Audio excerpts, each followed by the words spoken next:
Earth is a temp job. Welcome or welcome back. Good to see you again. Good to be with you again. And that's my little message today. We'll get to it in a second, but as always, we like to begin with 3 deep breaths to get ourselves centered, ready to receive the message. In through the nose, out through the mouth. Here we go. 1. Let the shoulders drop and relax. 2. Relax and release the jaw. And 3. Open the heart and your whole energy system to receive. I am open to receive the blessings of God. I'm open to receive the gifts of the universe. Okay, so Earth is a temp job, embracing change. Now, I've talked about this for years and years and years, but I still keep getting it at new levels and realizing the ways in which I still resist change at times. I moved back here to West Hollywood in September of last year, and I actually saw a guy doing this TikTok video that made me laugh, and it was accurate in a lot of ways, where he said life in LA now is that you drive up to one of your old favorite places and it's gone, it's closed, and it's in its place something else is opened that's not any good. That's really kind of how it can feel when you're attached to people, places, and things. So, as much as over the years I've talked about, well, the Four Noble Truths of the Buddha is that, you suffer because you want permanence in a world of impermanence. It's hard to not get attached to certain things, but nothing here lasts. Nothing here stays. And so, rather than finding that depressing and upsetting, how nothing is permanent and nothing stays, I prefer to think of it as like, oh, this is a temp job. Earth is a temp job. Because, way back in the 80s and even in the early 90s, I was a temp worker. And I was a Kelly girl. And when you have a temp assignment, and I had some long term temp assignments, you go into, for me, it was office work. You go into the office and you just bring yourself and your skills. That's it.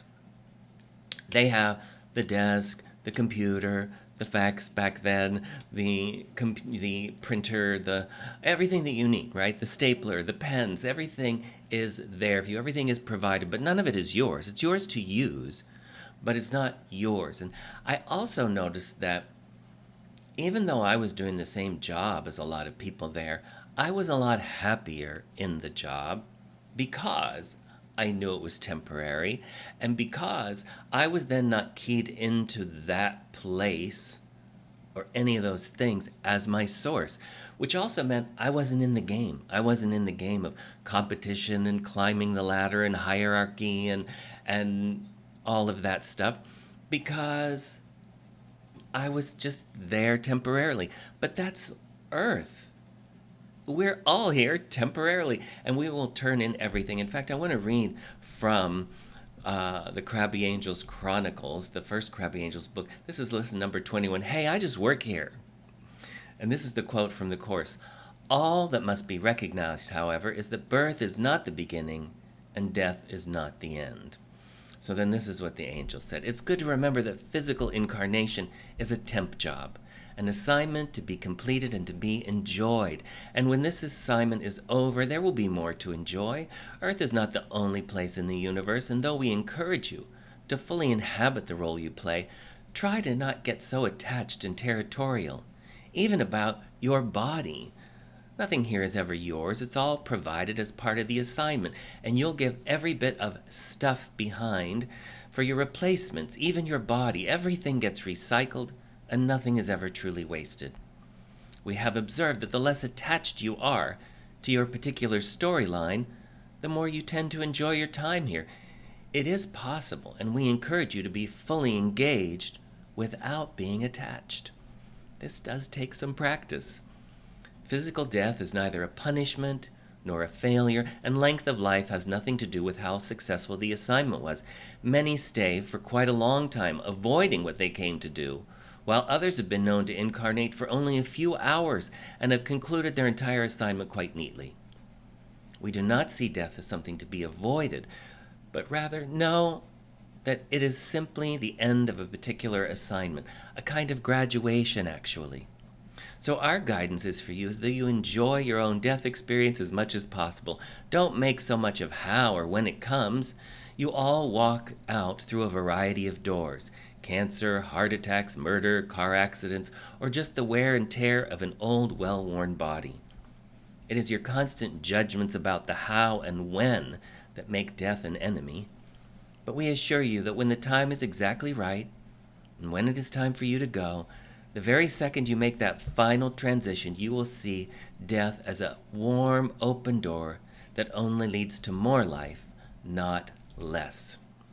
So that's the big let go for us as humans, the let go of the body. But have you noticed all the little let goes that we resist, all the little ways that we resist change?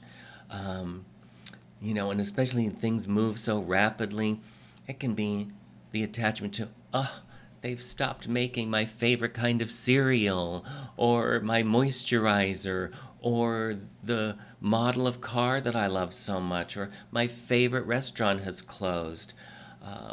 My TV show was canceled, or it only got one season. All of these things that used to just irritate me, and I would be, where am I going to find something to replace that?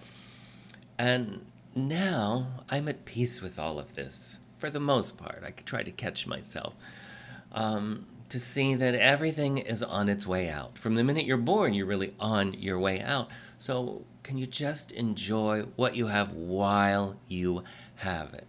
Focusing not on what you had, but what you have now. There's a wonderful little section here in A Course in Miracles. This is in chapter 29. Change is the greatest gift God gave to all of you that would make eternal, to ensure that only heaven would not pass away. So it says that the Creator made change as part of this so that you wouldn't get so attached to the people, places, and things of this environment, knowing that this too shall pass. The good and the bad, whatever we call the good and the bad, it's all going to pass. And so breathe through it, enjoy what you enjoy, and whatever you're not enjoying, know that this is temporary too.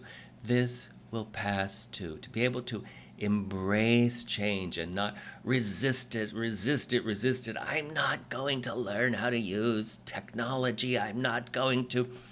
You're just hurting yourself, really, usually, in most cases. I mean, it's not a good or a bad. It's just, do I want a more convenient life or a less convenient life? Depending on the situation. So, just to recognize, that's right, it's a temp job. It's a temp job. I'm not going to stay. I'm going to turn in this body. The only thing I'm going to take with me is the lessons learned along the way. A Course in Miracles says that, of our past, only the love was real. So only the love is what we're really going to carry with us into the next experience and the next experience and the next experience. So that's why we want to keep coming back to, am I being loving in this situation? Now let a new perception come to me. I see this as a limitation. I see this as a loss. I see this as something that's been taken away from me. Holy Spirit, God, life, Father, Mother, let me see this differently. Let a new perception come to me, and let me be open to whatever is next. Whatever is next. So, as always, I love you, I love you, I love you. Click like, subscribe to the channel, leave a comment, go to jacobglass.com for more information, or if you want, you can make a donation there to support the channel. Whatever you feel called to do, and have a wonderful rest of your day, knowing that, hey, I just work here.